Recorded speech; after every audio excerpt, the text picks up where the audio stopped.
I'm going to tell you the story of how ignoring someone's advice got me a scholarship to a music school in Hollywood. I know it sounds crazy, but yes, this really happened in my life.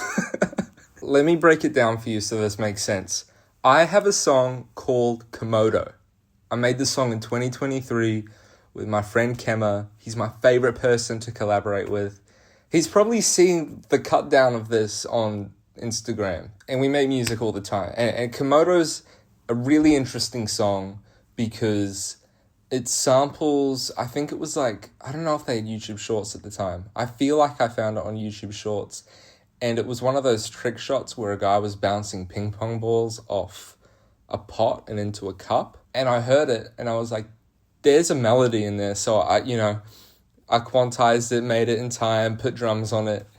And I was like, this beat is sick. Kemmer put this crazy bass on it. And I was like, bro, we got to make it a song. It might not be the best song, but the way I approach music is that if it hasn't been done before, I want to do it. If it's something I've never heard, that's the best it can be, right? But if you can take something you've never heard and make it into a contemporary song, bro, you're unstoppable. And at the time, I was studying music at USC, not the one in California, University of the Sunshine Coast. And I noticed a pattern there. The head of music would sit down and have studio sessions with certain students, not because they're in a better program, only because he just seemed to like them more. And I had it in my head, I'm not going to name the guy. I don't even know what he's doing at the moment. All I know is he won't follow me back on Instagram. I was like, I really want to have a session with this guy. Why is he having sessions with everyone except me? So I emailed him 3-4 times. He had a session with me.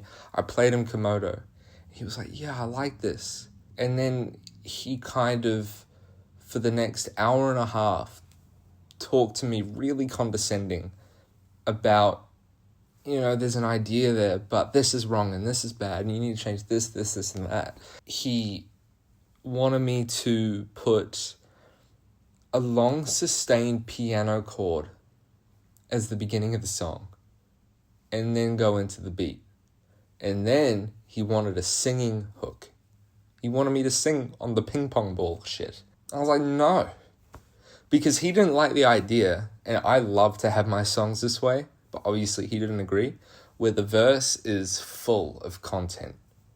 Ups and downs and flows and words, right? Get to the chorus, strip it down, so people can just listen to the beat, because I was proud of the beat. And that's how I see music. That's like even What About Us? We have that kind of chorus, but it's not the chorus, the what is on your mind part. That part is way more minimal than all the verses. I love it that way. He didn't like it. Side note, actually, let me go back for a second, because this music video helped me a lot in life as well. It's in square format, because I don't know, I wanted a square video. And this is at very early days of AI video. Not as early as Will Smith spaghetti, but I think Runway came out with its first model, and it was AI rainbow Komodo dragons. And it's funny because it's like jump 3 years later and I'm making AI music videos and visualizers, lyric videos for artists with hundreds of thousands of monthly listeners. I'm not going to name them because it's still kind of a taboo thing to make your visualizers with AI, but it just goes to show, like, if you get on that shit early, it can help take you somewhere in life. But that's not what I'm here to talk about. I'm here to talk about what he did. So, sustained piano chords, singing hook, more ad-libs, remove the instrumental outro. I like Komodo, it's my fucking favorite outro I've ever made. I did all those chords. I don't play piano, but boom, boom, boom, and then all this shit comes in. He's changed all of it. And I sat with this shit and I thought to myself, no, I'm not going to be happy with it. And he's like, your loss, mate. I had a deal with Sony Australia. I had a record deal with Sony Australia, even though they dropped me before my first album. That was his thing. Later that year, my parents wanted to move to the US. I was like, how could I go to the US? Study music, like what I've been doing. And I really wanted to go to Musicians Institute, but the problem is It's an expensive music school. It's on the Walk of Fame in Hollywood. I can't afford that. We can't afford that. Even if my parents help me as much as they can, we can't afford that shit. It's expensive as fuck. So I applied for a scholarship, and one of the songs I sent them was Komodo. Here's the thing. I had released Komodo without any of that guy's changes from Australia, and they loved it. And I didn't get a full ride, but I got a half ride scholarship, which made it affordable, which let me move to the US. That's where I am today. And who knows, if I listened to that guy's advice on Komodo, I might not be here right now. I'm not saying Komodo was a successful song. It wasn't.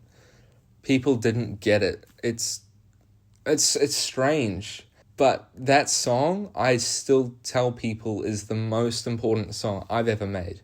And I guess the bigger point I want to make is that there will be times as a creative person, you have a vision, and people will think they have better ideas than you and tell you to change what your creative vision is. It's different if your sole purpose is to place something in a market. If you're making a formulaic pop song, you're probably going to want to listen to Max Martin.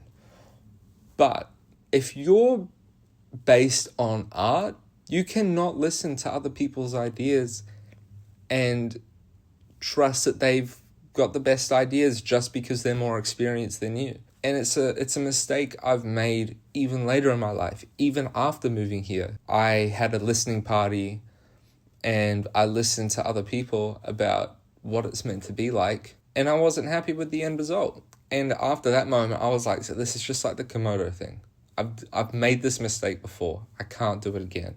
And that's when I realized that when you have a vision, you can't change it just because other people tell you to. But yeah, that's it. That's all I have to say.